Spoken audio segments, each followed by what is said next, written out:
여러분들 우리 선생님들께서는 자신의 심장 소리를 들어본 적 있으세요? 들어본 적 있으시다? 네. 그 두 분, 세 분이나 계시네요.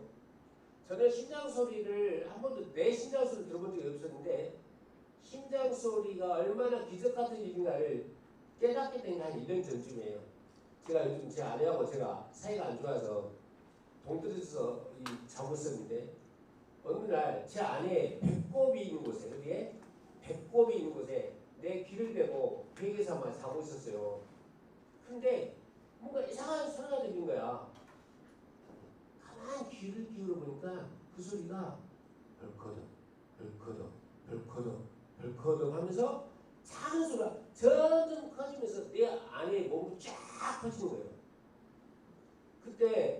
그때까지 싸웠으니까 사이가 안 좋았잖아요. 그 소리를 듣고 나니까 내 아내가 대단해진 거야. 그리고 내 아내가 짠해진 거야. 냉장고도 10년이면 기계가 바뀌는데 내 아내는 거의 50년, 60년을 뛰어왔잖아요. 그 심장이. 그러면서 아 이게 생명이라는 게 이런 거구나. 그리고 내 아내가 얼마나 힘들었을까. 60년 동안 이렇게 살아왔으니까. 그래서 다시 여러분에게 그 심장 소리를 한번 들려보도록 하겠습니다. 한번 감상해 보실까요? 그 소리가 어떻게 들리는지.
음악이 끝나니까 더 계속됐으면 좋겠습니까?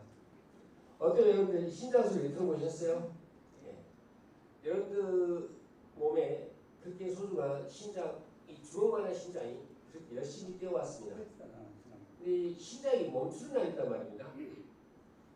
모래시계 아시죠? 그 모래시계를 보면 좀 더 정확하게 인생이 무엇이고 그 삶이 무엇인지를 깨닫게 될 텐데요. 그걸 한번 다시 보고 이야기를 계속하도록 하겠습니다. 자, 보세요.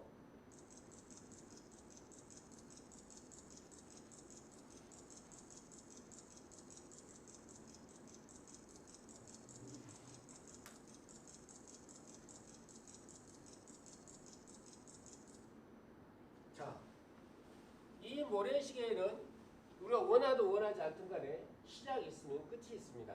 여러분의 이해를 돕기 위해서 이 윗부분을 갖다가 우리는 삶의 영역이라고 할까요? 이 아랫부분을 갖다가 우리는 사회의 영역이라고 생각해 볼까요? 근데 이 모래가 떨어지는 순간 삶이 시작하는 거죠. 근데 이쪽 영역은 어디? 죽음의 영역이죠. 근데 삶이 시작하면서, 생이 시작하면서부터 죽음이 시작되는 거예요. 그죠? 그런데 이 모래가 다 떨어지는 순간은 뭐가 되는 거죠? 죽는 순간이죠. 근데 즉 생이 끝나는 순간 죽음도 끝나는 거예요.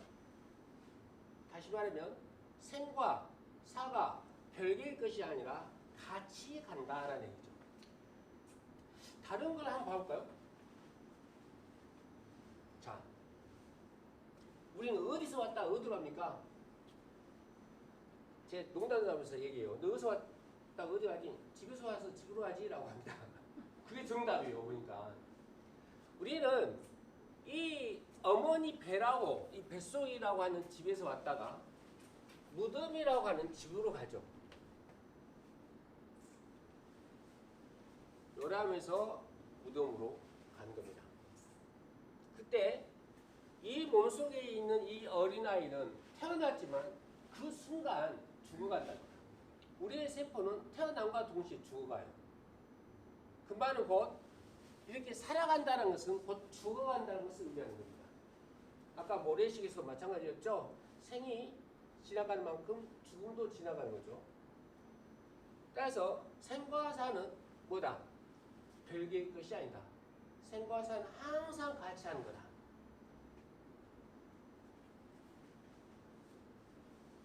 여러분들 이거 많이 해보셨어요? 새끼 또는 새끼줄이라고 하죠. 새끼를 꼬신 우리 어르신들 선생님들 계세요? 꼬신 적 있으신 분 없으세요? 이 새끼를 꼬는 걸 제가 한번 목격을 한 적 있어요. 한 2, 3년 전에 전남구 무안 어느 장만 마을에 갔는데 행사장이 있었는데 이 새끼 꼬기 대회가 열린 거야. 수없이 많은 사람들이 새끼 막 꼬는 거예요. 그런데 다 꼬고 난 다음에 이제 심사를 해야겠죠. 누가 1등 했는지. 근데 그 이장 마을 이장 선생님께서 하신 말이 새끼란 마치 우리가 인생을 꼬는 것과 같다. 두 개의 지푸라기 가닥 있잖아요. 두 개의 지푸라기 가닥을 갖다가 열심히 만들죠. 그러니까 생과 사라고 하는 가닥, 생이라고 하는 가닥, 사라고 하는 가닥 두 개를 열심히 비비는 것이다. 이게 새끼 꼬는 것이다. 근데 인생 또한 그런 것이다. 생과 사라고 하는 두 가닥의 새끼줄을 열심히 꼬는데 여러분은 이 새끼줄을 아무 생각 없이 대강 대충 남이 하는 것만큼만 꼬리느냐. 얼마나 정성과 사랑을 쏟아서 새끼줄을 꼬아야 하겠느냐. 그래서 우리가 인생을 산다는 것은 인생을 잘 산다는 것은 마치 두 가닥의 새끼줄을 엄청 잘 꼬는 것과 같다. 라고 그 말을 이장 선생님께서 얘기를 하시더라고요. 너무나 감동 깊은 이야기여서 제가 기억하고 있습니다. 좀 와닿는 게 있으세요? 자, 오늘은 이제 웰다잉과 관련된 강의가 되는데요. 웰다잉에 대한 개념이 무엇이고 또 우리가 죽음이란 무엇인가 그리고 죽음과 친해지는 시간을 갖기로 하는 게 오늘 강의의 목적입니다. 우리가 웰빙이라는 말을 많이 들으셨죠. 웰빙은 정신적으로나 신체적으로 또는 사회적으로 건강한 상태에 머물러 있는 겁니다. 어렸을 때부터 나이 드신 지금까지 그 정신적으로, 신체적으로, 사회적으로 건강한 상태에 머물러 있는 것 이게 우리가 웰빙이라고 하죠. 웰빙. 근데 웰에이징이라는 말은 이것보다는 조금 더 덜 생소하죠. 이 웰에이징, 에이징 나이를 먹다는 뜻이거든요. 나이를 잘 먹어가는 것. 근데 이 에이징은 아까도 얘기했던 것처럼 엄마 뱃속에서부터 나이를 먹기 시작하는 거죠. 그리고 여기 무덤까지 갈 때까지도 나이를 먹어가는 거죠. 이게 에이징의 과정이에요. 근데 이 에이징은 우리가 어렸을 때는 신체적으로 기능이 약하죠. 근데 정신적으로도 기능이 약하죠. 나이를 먹으면서 신체적으로 강화되고 정신적으로 성숙하게 되죠. 이런 과정을 우리는 에이징이라고 합니다. 그래서 잘 늙는 것. 그 다음 웰다잉은 뭐냐? 웰다잉은 마지막 순간에 존엄하고 평화롭게 마무리를 하는 거예요. 존엄하고 평화롭게. 그런데 이 웰다잉이 존엄하고 평화롭게 맞이하는 것에 초점이 맞춰진 게 아니에요. 웰다잉은 잘 살기 위해서 마무리를 정리하는 거예요. 다시 말하면 웰다잉은 여기서부터 잘 살아야만이 잘 죽겠죠. 그죠? 엄마 뱃속에서부터 무덤까지 잘 살아야만이 잘 죽겠죠. 잘 살지 못하면 잘 죽지는 못해요. 그래서 웰다잉을 배운다? 잘 죽는 방법을 배운다? 이 말은 잘 사는 방법을 배우는 거예요. 웰다잉의 목적은 죽는 데 목적이 있는 게 아니고 살아있는 이 순간 내가 어떻게 잘 살 것인가에 대한 강의가 바로 웰다잉 강의가 되는 거예요. 웰다잉은 뭐다? 잘 사는 것이다. 다시 한번 시작. 웰다잉은 다시 한번 시작. 웰다잉은 잘 사는 거예요. 잘 산다는 말은 정신적으로도 건강하고 육체적으로도 건강하고 사회 속에서 많은 사람들하고의 관계도 건강하고 이게 잘 사는 것이고 잘 죽는 것이다. 왜? 잘 죽는 것이 잘 사는 이유는 뭐다고요? 생과 사는 하나이기 때문에. 다음 내용을 한번 보도록 하겠습니다. 자, 웰다잉은 무엇이냐? 이제 문자로 설명이 났어. 좀 전까지 내가 다 말려 있는데 여러분들이 정리할 수 있도록 글자로 정리해 놨어요. 자, 죽음을 준비한다는 것은 곧 삶을 설계한 것이다. 우리 아이가 엄마 뱃속에서 태어나서 기저귀를 차고 태어났죠. 죽을 때도 기저귀를 차고 죽지 않습니까? 근데 여기서부터 기저귀 어렸을 때 기저귀를 차는 순간부터 늙어서 기저귀 차는 이 순간까지 어떻게 살 것인가 삶을 설계하는 겁니다. 남이 노니까 나도 논다. 남이 그냥 별거 없이 사니까 나도 그냥 산다가 아니라 목적이 있는 삶. 놀아도 목적이 있는 삶입니다. 열심히 세게 놀아도 목적이 있이 재밌게 노는 것이 곧 인생을 설계하는 것이죠. 그래서 어떻게 하면 삶을 잘 설계해야만이 나의 삶을 윤택하게 살 것인가. 즉 아까 새끼 꾼다고 했죠. 어떻게 새끼를 잘 꼬아야 할 것인가에 대한 설계를 하는 거예요. 설계. 이게 웰다잉을 위한 과정. 웰다잉은 뭐라고요? 잘 죽는 것. 웰다잉은 잘 죽는 것이고 잘 죽는 것은 뭐다? 잘 사는 것이다. 그래서 이 설계를 잘한다는 것은 잘 죽는 것이고 잘 사는 거예요. 잘 살기 위하여, 잘 죽기 위하여 우리는 설계를 해야 한다. 여기서 이제 우리는 웰다잉이 필요하다.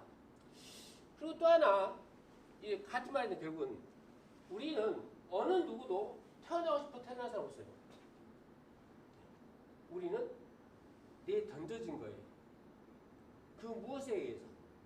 이걸 갖다 피투성이라고 그래요. 당할 피자에 던진 투자. 던짐을 당하다. 우리 인간들은 태어나는 것도 내 의지대로 태어나지 않고 죽는 것도 내 의지대로 죽지를 않아요. 그래서 죽음도 생도 탄생도 통제할 수는 없지만 그 생과 죽음, 생과 사사이 엄마 뱃속에부터 무덤까지 그 사이에서 우리는 인생을 설계할 수 있다는 것입니다. 똑같이 태어났지만 어떤 사람은 의사가 되고 어떤 사람은 변호사가 되고 달라지겠죠. 그래서 결국은 죽음을 통제할 수는 없지만 인생은 설계할 수 있다. 설계의 목적이 뭐다? 곧 잘 살기 위한 것이다. 또는 잘 죽기 위한 것이다.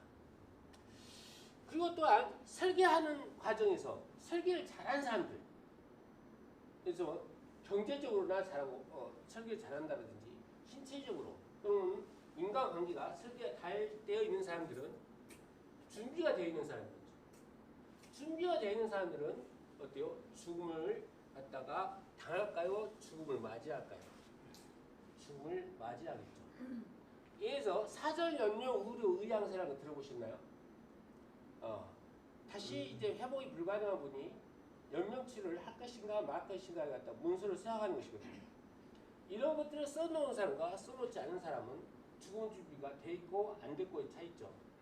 이런 죽음 준비가 되어 있는 사람들은 결국은 죽음을 당하는 것이 아니라 죽음을 맞이하게 된다. 그래서 이 삶을 설계하고 죽음을 설계하는 사람이 곧 우리는 죽음을 맞이하는, 당하는 죽음이 아니라 맞이하는 죽음을 갖게 된다라는 것입니다. 자, 웰다잉 교육이란 뭐냐? 아까도 말씀드린 것처럼 죽음을 통해서 삶을 배우는 것이다. 여러분, 갑자기 높은 데 가본 적 있어요? 옥상, 15층 아파트 옥상. 딱 보고 뛰어내리려고 하는데 아차 싶죠?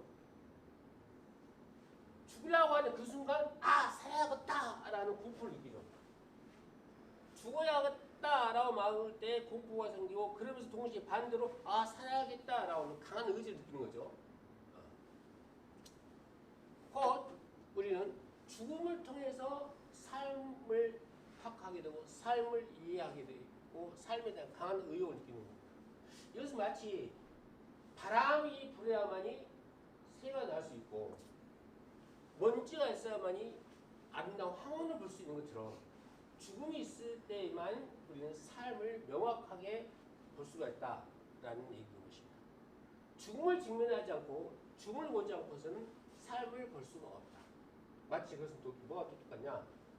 어두운 밤하늘이 있었을 때 우리가 별빛이 빛나죠. 어두운 밤하늘이 없다면 별빛이 빛나지 않습니다. 어둠이 죽음이라면 별빛은 삶, 생이 되겠죠. 그래서 결국 우리는 죽음을 통해 삶을 배운다. 이 말의 의미를 충분히 이해하셨나요? 자, 그 다음 넘어가겠습니다. 이제는 좀 어려워집니다. 이 죽음이라는 것이 나하고 아주 친한 관계이기도 하거든요. 염라대왕도 나하고 친하고 옥황상제도 나하고 친한데 그럼에도 불구하고 간혹 이 죽음을 어렵게 만드는 사람도 있습니다. 바로 이 하이데거라고 하는 사람인데요. 지금까지 내가 했던 말을 이 사람이 미서 해놨어요. 자, 죽음을 미리 가보는 삶, 어려운 표현이죠. 죽음을 미리 가본다. 이 말은 뭐냐면 죽음을 미리 접해본다. 다른 말로는 죽음을 미리 공부해본다 라는 겁니다. 마치 우리가 자전거를 타고 자전거를 배우듯이 죽음을 배우고 여행을 준비하듯이 죽음을 준비하는 과정. 이게 바로 우리가 죽음을 미리 가보는 삶입니다. 우리가 어렸을 때는 누가 죽었으면 죽었는갑다 별로 와닿지 않죠. 또 뭐 이웃집 아저씨가 죽었다 별로 와닿지 않죠. 그런데 우리 어머니 아버지가 돌아가셨다 하면 뭔가 그때부터 와닿죠. 그때부터 죽음을 비로소 내 것이 되는 거예요. 이웃집 아저씨가 죽을 때 내 것이 아니었어. 뉴스에 들으니까 누가 유명한 사람 죽었다네. 그것도 내 것이 아니었어. 그냥 필연적이야. 근데 우리 아버지가 돌아가시거나 내 형제가 돌아가셨어. 그때는 비로소 죽음이 내 것이 되는 거죠. 그러한 상황이 바로 우리가 죽음을 직면하게 됩니다. 미리 죽음에 가보는 거죠. 그랬을 때야만이 나는 진짜 나로 살아난다. 이 말은 뭐예요? 아까 어두운 밤하늘이니까 별빛이 반짝반짝 살아났죠. 바람이 세게 부니까 연이 높이 날았죠. 그런 것처럼 죽음이 있기 때문에 내 인생이 더욱더 빛나고 내 인생이 돋보이고 내가 이 인생을 어떻게 살아야 할 것인가를 각오하게 되는 거예요. 자, 그렇다면 우리는 죽음이 꼭 나쁜 거다? 아니다. 죽음은 좋은 거다. 왜? 나의 삶을 돋보이게 해주니까. 밤이 나쁜 거다? 아니다. 왜? 나의 별빛이 빛나게 해주니까. 바람이 나쁜 거다? 아니다. 왜? 내가 날아갈 수 있게끔 도와주니까. 먼지가 나쁜 거다? 아니다. 왜? 아름다운 황혼을 보여줄 수 있으니까. 그래서 우리는 죽음에 대한 부정적인 생각보다는 이제 죽음을 친구로 생각할 수 있는 그런 통제, 마음가짐을 가져간다는 얘기입니다. 그러면 죽음이 두렵지 않다. 그럼 마음만 그렇게 해야 하느냐? 구체적인 설계를 해야겠죠. 아까 얘기했던 사전 염려 의료 의향서가 가장 중요한 것들이겠죠.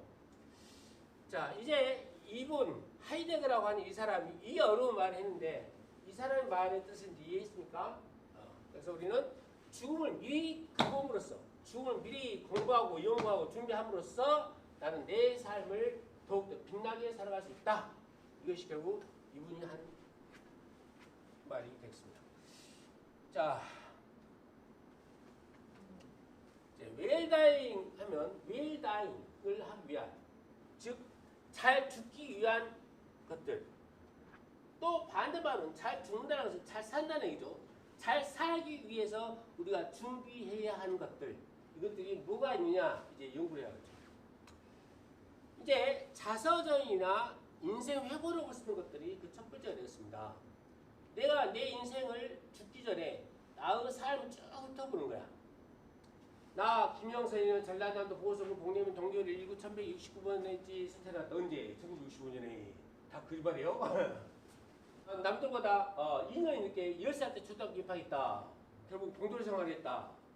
공동의 생활을 하다 보니까 아 이거 돈을 벌어야겠다. 출세하지면 안 되겠다라는 생각이 들어서 검도고시를 필수했다. 그 대학에 들어갔다. 그때 28살이었다. 이런 기록도 쫙 쓰여가는 거죠. 내가 아버지가 3살 때 돌아가실 때 아버지 세리가 3살 때 돌아가실 때 나에게 어떤 의미를 갖다 주는가. 그래서 막 아버지가 3살 때 돌아갔다. 난 아버지 얼굴도 모른다. 그 시간의 의미는 나의 시련이 그때부터 시작됐다. 아버지가 계셨으면 내가 중학교 때 2번이나 서울로 넘어가지 않았을 것이고 남들보다 2년이나 늦게 초등학교 입학하지 않았을 텐데 아버지가 안 계셨기 때문에 나의 시작이 그렇게 시련이 시작됐고 내 인생 자체가 10년, 20년 남들보다 늦게 됐다. 라는 의미를 부여하는 겁니다. 모든 사건 하나하나에 거기에 이름을 붙이고 의미를 붙이는 거죠. 그러면 비로소 그 사건이 그냥 지나가는 아무 의미가 없는 사건이 아니라 비로소 그 사건이 나의 삶으로 다가옵니다. 그리고 잘 자라는 사건 여러 개를 쭉 묶어요. 그 잘 자라는 사건 하나하나가 이름을 붙이고 의미를 붙일 때 뭐가 된다? 하나의 보석이 된다. 근데 이 보석들을 갖다가 쭉 연결하다 보니까 뭐가 돼요? 보석으로 만든 목걸이가 된다. 여러분의 인생은 수많은 사건들과 경험과 추억으로 이루어졌습니다. 그것들 하나씩 끄집어내가지고 내 삶을 정리해서 아름다운 보석으로 된 목걸이를 만들어낼 수 있는 그 가장 쉬운 게 바로 이 글을 쓰는 거예요. 쌤이요, 글 쓰는 거 어렵잖아요. 그거 배운 사람이나 쓰는 거 아니에요? 아닙니다. 아무나 쓸 수 있습니다. 그러나 누구나 쓸 수 있는 거 아닙니다. 어떤 사람 쓸 수 없어요? 의지가 없는 사람은 못 써요. 의지만 있으면 누구나 쓸 수 있습니다. 그 다음에 이제 버킷리스트. 내가 생전에 하고 싶었던 일이 있었지 않겠어요? 뭐 엄마랑 아빠랑 제주도 한번 여행 가봤는데 한 번도 못했어. 그래, 내가 죽기 전에 우리 어머니 아버지 모시고 또 우리 아들 딸 손자 손녀 데리고 제주도 여행 가겠다. 이런 것들 아주 사소하고 적은 것들. 아니면 이런 거죠. 한번 짜줘서 먹구름 끼는 거야. 먹구름 끼는데 소나기가 낼 것 같아. 근데 소나기를 걷다가 흠뻑 맞고 싶어요. 근데 이 소나기 맞기 위해서 가면 쪽팔리잖아요. 그래서 저쪽에 구름이 있는 곳까지 막 달려가 일부러. 그리고 그 소나기를 흠뻑 젖어봐요. 이것도 엄청 커다란 작지만 엄청 커다란 충격으로 다가오는 경험들이겠죠. 이런 모든 것들을 갖다 버킷리스트에 담아가지고 여러분들이 이 세상을 떠날 때 다 완성하고 죽는 거야. 그러면서 지금의 나의 삶을 충족시키고 미래의 나의 삶을 바뀌는 과정. 이 버킷리스트가 대표적인 거겠죠. 그 다음에 가족관계. 여러분 최근에 하버드 대학에서 연구를 했는데 가장 오래 사는 사람들의 특징이 뭐였냐? 관계가 좋았답니다. 부부관계, 자식과 부모의 관계, 또 이웃관계. 관계가 좋은 사람들은 그들이 부자이든 가난하든 오래 살더랍니다. 네, 관계가 안 좋으면 스트레스가 생기잖아요. 만병의 원인이 뭐예요? 스트레스예요. 그래서 스트레스가 생기지 않기 위해서는 모든 관계를 좋게 하면 되거든. 그래서 관계 정리를 하는 것도 필요하다.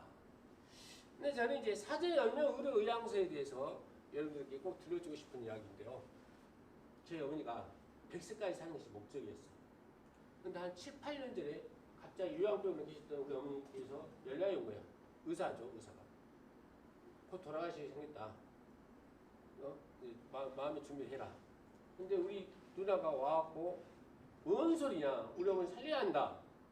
그래서 전남대 병원에 옮겼어요. 근데 옮기기 전에 그 요양병원 의사가 나한테 하는 말이 거기 가긴 가더라도 수명을 연장하겠다라고 하는, 즉 연명치료를 하겠다라는 것에 동의하지 말아라. 다시 말하면 심폐소생술이라든지 이런 걸 받겠다는 말 하지 말아라. 사인해주지 말아라 라고 하더라고요.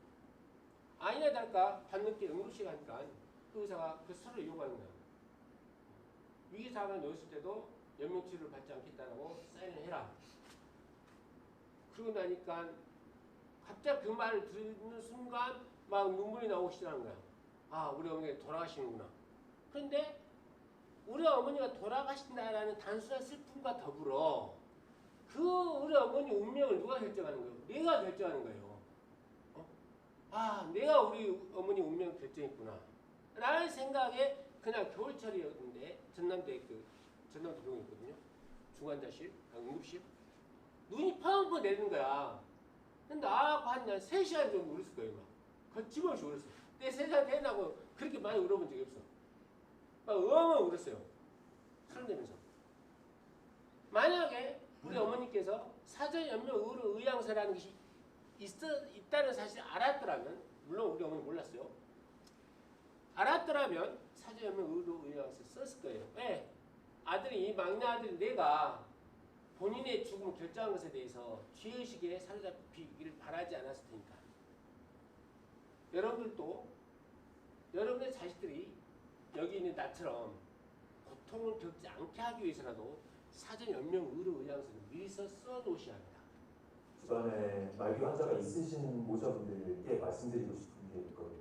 요양병원에 계신 분들도 있을 거고, 중환자실에 계신 분들도 있을 거고, 아직은 이제 그 과정까지 안 가신 분들도 있을 겁니다. 그분들과의 추억을 남기셨으면 좋겠습니다. 제일 좋은 방법은 제가 경험을 해봤을 때는 동영상을 남기는 것이 가장 좋았던 것 같습니다.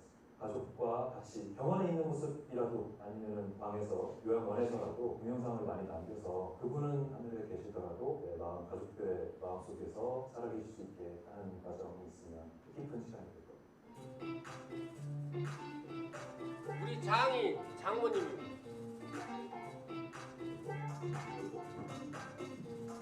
그 우렸다는 거예요? 우리 장모가요? 네. 우리 장이 돌아가시기 7개월 전입니다. 폐암으로 돌아가셨거든요. 최근에. 그때부터 이 얘기를 하신 거예요?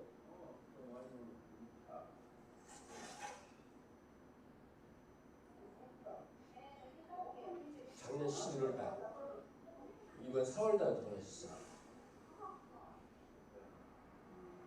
제 아내. 우리가 따죠. 세상 따기 좋으세요, 제 장모님. 자, 어때요? 이게 일종의 자서전 일종이죠. 자서전 하면 꼭 우리가 글로만 써야 한다고 생각하시죠. 근데 글로 쓰지 않고 사진만 나열을 하는 것도 자서전이 될 수 있고, 그리고 이렇게 영상으로 남기도 자서전이 될 수가 있어요. 우리 선생님 영상 찍기 좋아하시잖아요. 하셨잖아요. 매 순간순간 가족들끼리 모이면 막 찍으라 그래요. 막. 이 영상은 유튜브에 올라와 있어요. 누구나 볼 수 있어요. 자, 이렇게 찍어놓게 되면 어때요? 행사장에서 우리 틀어줄 수 있겠죠. 이것도 하나의 자서전이 될 수 있다는 것입니다. 자서전의 가치는 이루 말할 수 없어요. 자, 그 다음에 이제 아까 사전연명의료의향서의 중요성에 대한 이야기 제가 얘기했죠. 한번 다른 거 한번 봐볼까요? 다른 사례를. 어느 날 밤에 갑자기 제가 당직을 하고 있었던 와중에 환자분이 심장이 멎었다, 심정지가 발생했다라는 연락을 받고 제가 급하게 올라갔습니다. 그런데 그 환자분은 연명의료를 중단하는 것에 대한 얘기가 명확하게 되어 있지 않은 상황이었어요. 가족들 빨리 부릅시다 하고 했더니 아들이 지방에 있는 거예요. 뭐 1시간이 걸릴지 뭐 2시간이 걸릴지 모르는데 심폐소생술을 해달라는 거예요. 어쩔 수 없이 심폐소생술을 했습니다. 아들이 도착하니까 이제 그때 가서 사망선언을 했었던 그런 경험이 최근에 있습니다. 환자가 심폐소생술을 본인이 꼭 원하는 것도 아닌데 가족이 원해서 내가 존엄한 임종을 맞이하지 못하게 되는 것이고 통증을 내가 느낄 수밖에 없는 것이고 잘못하면 갈비뼈가 부러지거나 피가 날 수도 있는 것이고요. 그래서 저는 이러한 경우에 죽음에 대한 얘기를 항의를 해서 내가 이렇게 상태가 안 좋아지면 나는 연명치료를 하지 않겠다라는 것을 미리 다 약속을 하고 가족들과도 작별 인사를 미리 해놓는 것도 괜찮지 않았을까라는 생각을 해보면서 좀 안타까운 어떤 임종의 경우를 꼭 해드리고 싶었습니다. 예, 어때요? 사전연명의료의향서의 중요성을 이야기하는 대목입니다. 사전연명의료의향서를 써놓지 않았기 때문에 도저히 살아나는 것이 불가능한 이 어머니를 얼마나 힘들게 했습니까? 이 연나대왕도 살릴 수 없고 옥황상제도 살릴 수 없는 상황인데 다 죽어가는 사람을 그냥 살려야 한다는 의무감 때문에 아들은 심폐소생술을 시켰죠. 그 결과가 어떻게 된 거예요? 모든 가슴살, 이 갈비뼈죠. 갈비뼈가 다 깨져버리고 갈비뼈가 또 눌리니까 심장이 터지고 이 고통을 겪고 죽습니다. 어머니도 얼마나 힘들었겠습니까? 근데 그 사실을 늦게 알았던 자식 또한 얼마나 괴로웠겠습니까? 몰랐을 때는 그렇다 치더라도 우리는 이제 알잖아요. 배웠잖아요. 그러면 사전연명의료의향서 꼭 쓰셔서 여러분도 편하게 마무리를 할 수 있고 보내주는 우리 아들, 딸도 편하게 보내줄 수 있는 그런 준비를 해야 한다. 그렇지 않으면 우리의 마무리가 정말 고통스럽고 우리의 삶이 고통스럽게 된다라는 얘기가 되겠습니다.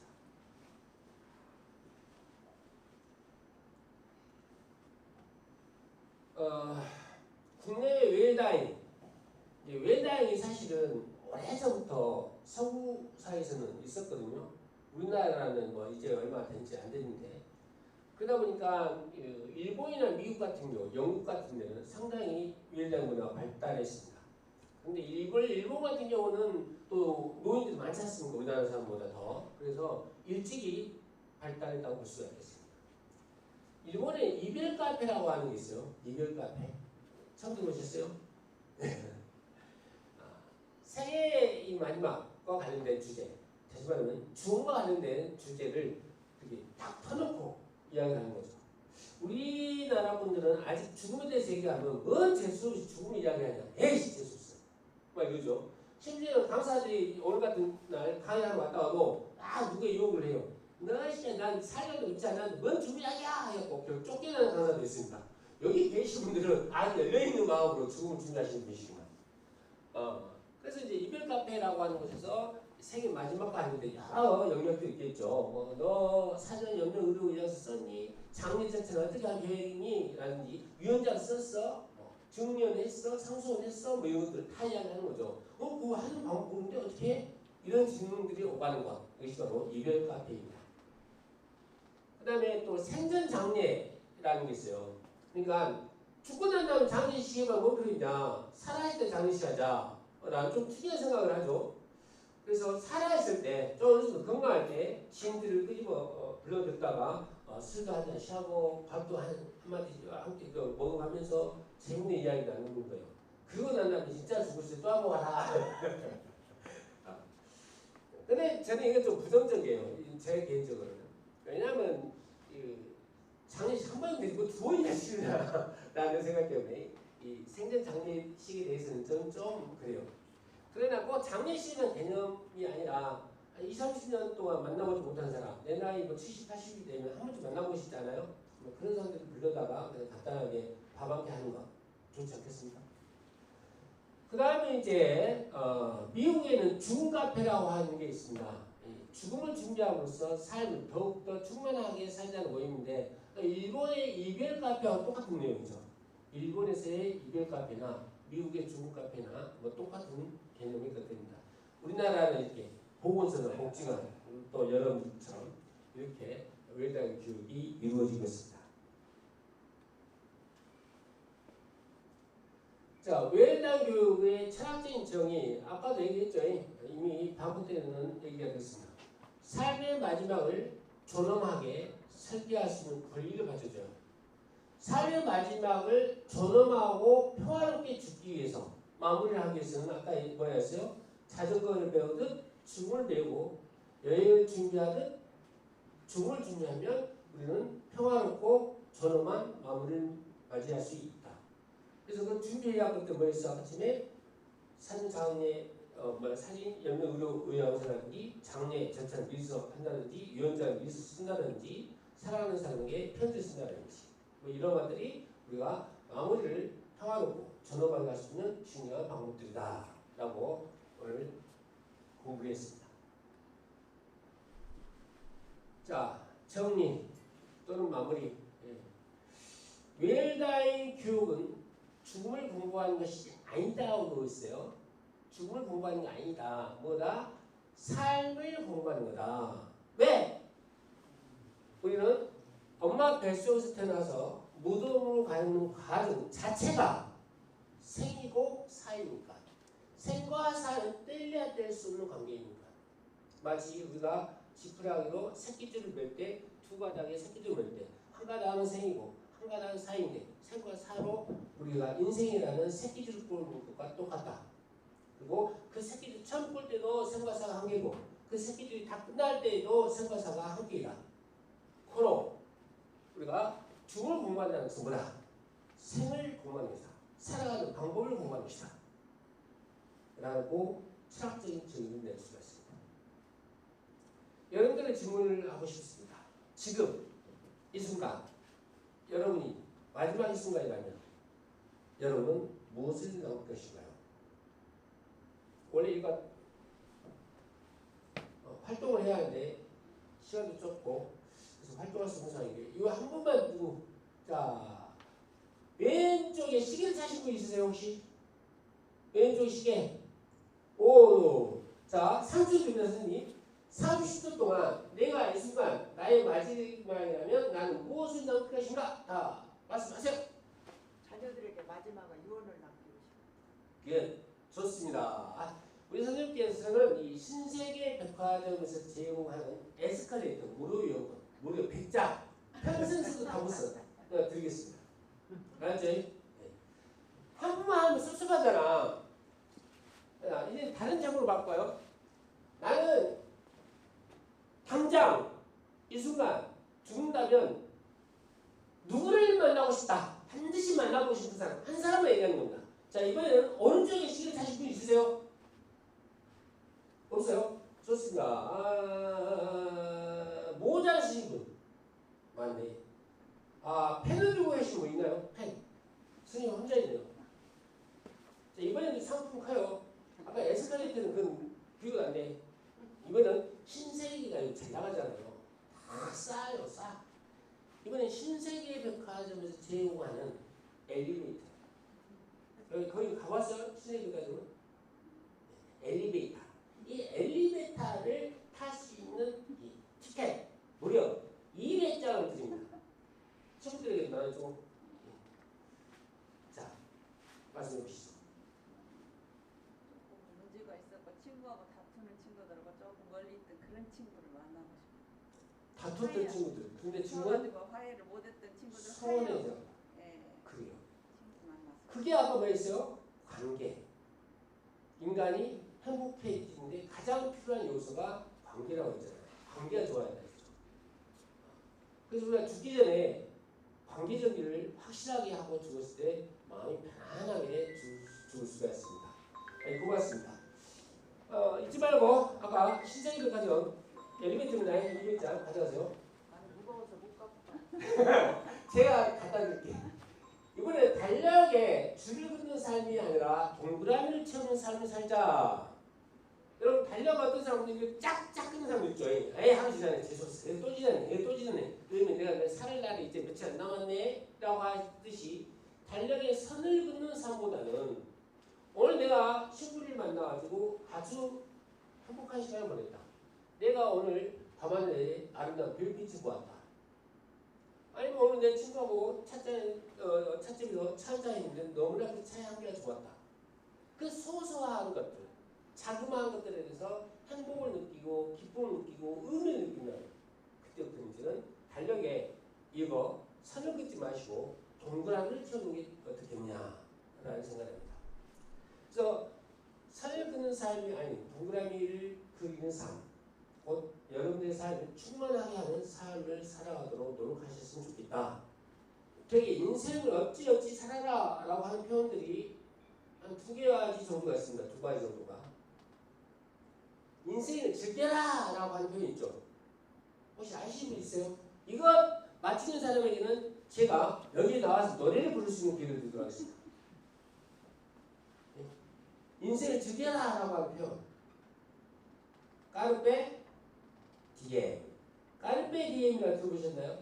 까르페 디엠은 인생은 한 번밖에 오지 않는다. Right now here. 지금 당장 여기서 노래를 부르고 즐겨라. 인생은 놀아라. 재밌게 놀아라.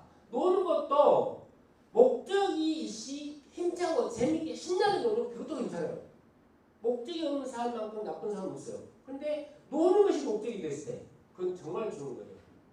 근데 목적도 없이 그냥 노는 애들 이런 걸 갖다 우리는 백수라고 합니다. 니체라고 하는 사람이 아주 유명한 말을 하죠. 김연자가 부른 노래 뭐예요? 나이는 숫자, 마음은 나이는 숫자고 마음은 진짜. 김연자의 노래 제목 뭐죠? 아모르 파티. 아모르 파티. 아모르 파티 아니고 파티 아니라 우리가 그 독일어를 모르시는 분들은 파티 그거 알고 영어 파티 아모르 파티를 즐겨라 이런 뜻이라는데 그게 아니고요. 니체라고 하는 철학자가 아모르 파티를 했는데 아모르는 사랑하다라는 뜻이고요. 파티는 운명을 뜻입니다. 너의 운명을 사랑하라. 네가 불구로 태어났어도 네가 가난한 집에서 태어났어도 너의 운명을 받아들이고 그것을 의미를 추구하고 너의 삶을 창조해놔라. 그래서 너의 운명을 살아라. 이 고통이 지금 살고 있는 고통과 신앙과 모든 것들이 영원히 반복된다 하더라도 영원히 반복된다 하더라도 너의 운명을 살아라. 이게 니체의 아모르 파티입니다. 한번 깔페 디움과 아모르 파티 두 개를 동시에 여러분들에게 선보여 드리도록 하겠습니다. 이건 공짜로 안 되는데 시청자신 분 돈 있으시면 저 발표 사주세요. 자, 나갑니다. 내 삶은 때론 불행했고 때론 행복했습니다. 삶이 한낱 꿈에 불과하다지만 그래도 살아서 좋았습니다. 새벽에 쨍한 차가운 공기, 꽃이 피기 전 부는 달큰한 바람, 해질 무렵 우러나오는 노을의 냄새, 어느 한 가지 눈부시지 않은 날이 없었습니다. 지금 살기 힘든 당신, 이 세상에 태어난 이상 당신은 이 모든 걸 매일 누릴 자격이 있습니다. 후회만 가득한 과거와 불안하기 많은 미래 때문에 지금을 멈추지 마세요. 오늘을 살아가세요. 눈이 부시게. 당신은 그럴 자격이 있습니다.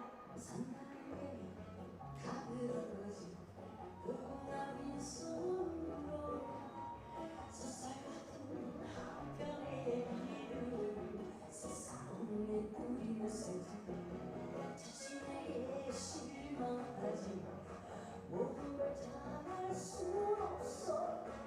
오늘보다 더 나은 내일이었네. 인생은 지금이야.